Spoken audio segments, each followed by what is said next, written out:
Halo, assalamualaikum warahmatullahi taala wabarakatuh. Welcome back di Nursing Channel. Ya, pada kesempatan kali ini kita akan ngebahas bahasan yang lebih spesifik sih, yang biasanya soalnya sering muncul nih.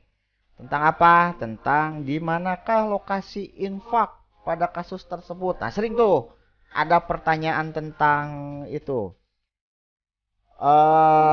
Jadi di video ini kita akan ngebahas secara spesifik. Sebetulnya sih sudah ada penjelasan di apa yang yang tentang KMB, tentang jantung pembuluh darah itu ada. Cuman ini supaya lebih ringkasnya, lebih memahami lagi, saya buatkan video khusus tentang di mana lokasi infak jantung. Tapi sebelum lebih lanjut, jangan lupa kalian like, subscribe, share, dan komen ya.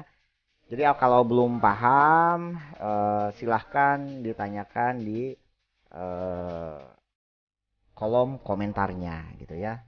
Atau kalian mau ada permintaan video lain tentang bahasan yang lebih spesifik, boleh. Jadi kita buatkan nanti. Yuk, kita mulai. Gimana sih cara mengetahui kalau ada soal pertanyaan tentang di manakah lokasi infak pada pasien tersebut, ST elevasinya di lead sekian sekian sekian. Nah, gimana caranya? Kita bahas. Cus. Nah, sebelum ke sana, kita harus tahu dulu. Kadang juga muncul nih soal tentang di mana lokasi sadapan. Nah, kita bahas dulu tentang lokasi sadapan. Sadapan prekordial dulu ya. Kita bahas. Nah, ini muncul juga nih soal tentang letak lokasi sadapan. Nah, yang di prekordial dulu ya. Oke, sadapan V1 ditempatkan di ruang interkosta ke-4, ICS 4, di sebelah kanan sternum.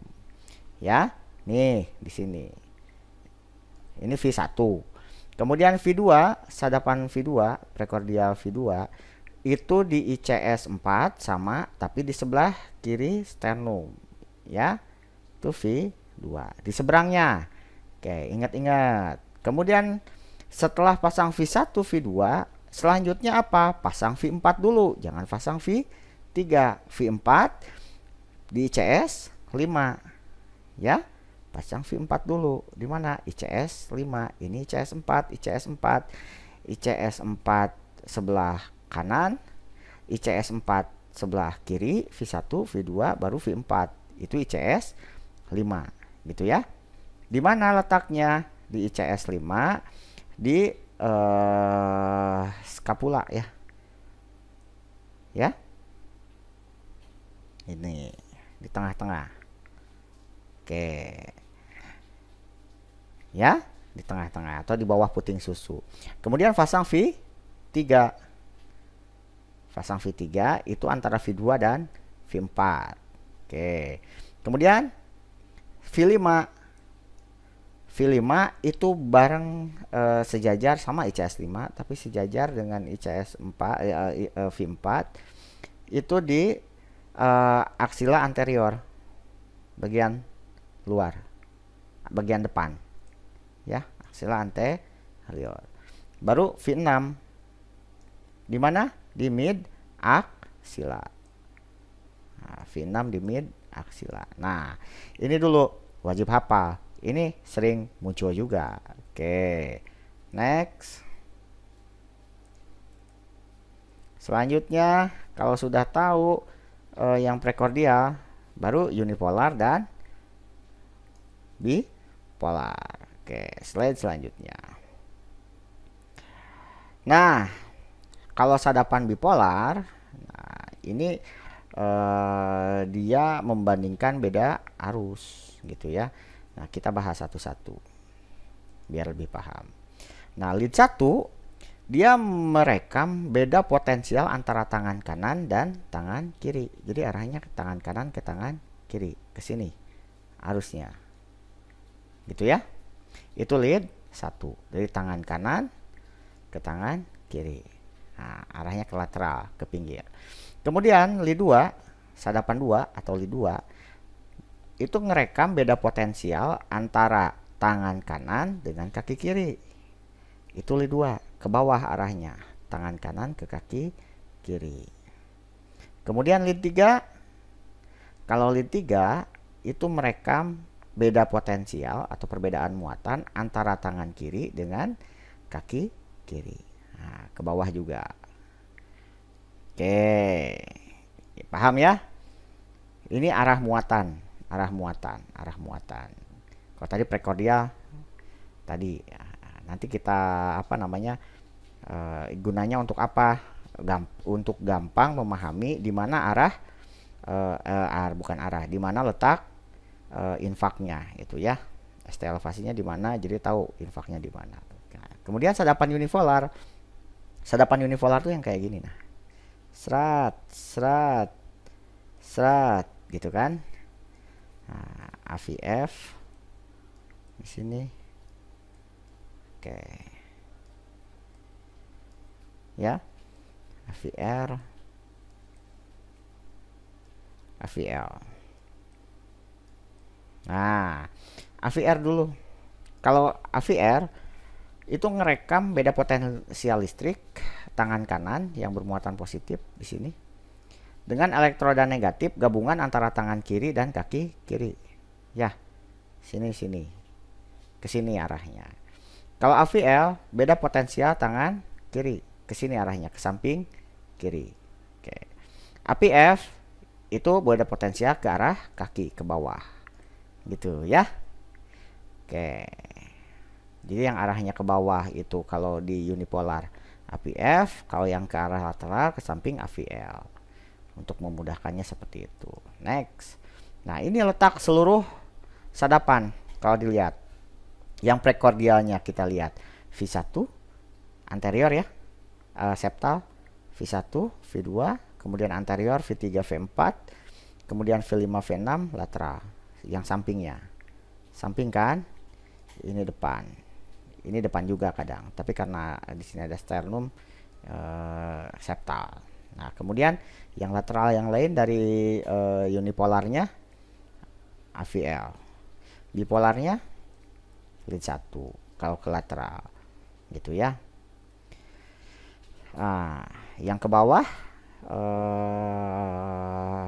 apa namanya inferior arahnya ke bawah APF gitu ya. Lead 2 arahnya ke bawah, lead 3 gitu ya. Nah, ini letak seluruh sadapannya. Nah, secara lengkapnya kayak gini mungkin ya. Kita lihat. Nah, ini inferior, lokasi impak 23 APF. Nah, kenapa 23 APF? Nah, kayak gini. Inferior kan bagian bawah. Bagian bawah inferior tuh bagian bawah. Jadi pengen ngerekam bagian bawah jantung. Jadi arah arus listrik yang ngaruh ke bawah ngarah ke bawah mana saja. Tadi arah arusnya kan yang ke bawah apa aja tadi? Li 2 ke bawah kan arah arusnya. Li 3 APF ke bawah. Kemudian anterior V3 V4 yang arah bagian depan, anterior kan depan. V3 V4 dia ngerekam bagian depan. Septal tadi kan karena di sini ada sternum ya, septum. Dia hanya V1 V2. Oke. Lateral, tadi lateral itu saya bilang, lateral itu yang samping, yang ngerekam bagian samping mana? Arah arus ke samping lead 1 AVL V5 V6 samping.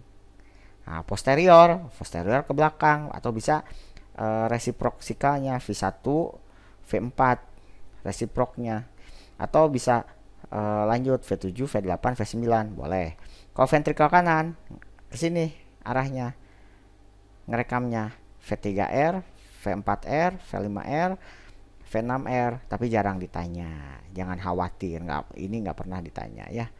Yang sering ditanya ini nih, yang 3 ini. Oke, ini sering ditanya.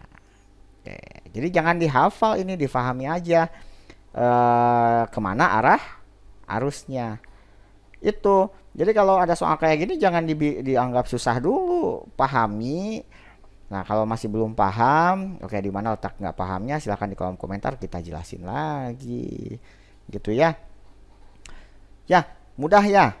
Semudah itu. Jadi kalau ada ST elevasinya di 23 APF, di mana lokasi infaknya berarti di inferior gitu ya. Itu semudah itu, mudah kan? Gampang dong. Ya, kudu bisa, harus bisa kalian ya. Kalau sudah paham pasti bisa. Mau soalnya dibolak-balik, betekok, nah sama aja. Oke. Jadi jangan supaya lebih paham lagi gabung lah pokoknya, gabung dengan kita di Ruang Ukom di channel ini. Jangan lupa subscribe-nya ya. Pokoknya subscribe sebanyak-banyaknya, share, pokoknya semakin banyak yang subscribe kita juga semakin semangat bikin videonya ya, semakin semangat buat berkarya. Dukung channel kita ya, share, like, comment, subscribe, jadi biar bagus ratingnya. Kalau bagus ratingnya kan makin semangat kita bikin videonya. Oke, makasih sobat nerd semua atas kunjungannya ke channel kita. Sekali lagi saya ingatkan untuk apa, share ke teman-teman kalian biar semuanya paham. Jangan lupa bunyikan loncengnya juga ya, biar kalau ada video baru langsung bisa kalian tonton gitu ya, nambah pengetahuan, berbagi, kita lah intinya berbagi gitu ya. Sekian dari saya, assalamualaikum warahmatullahi taala wabarakatuh. Oke, salam sukses buat para nerd muda sekalian.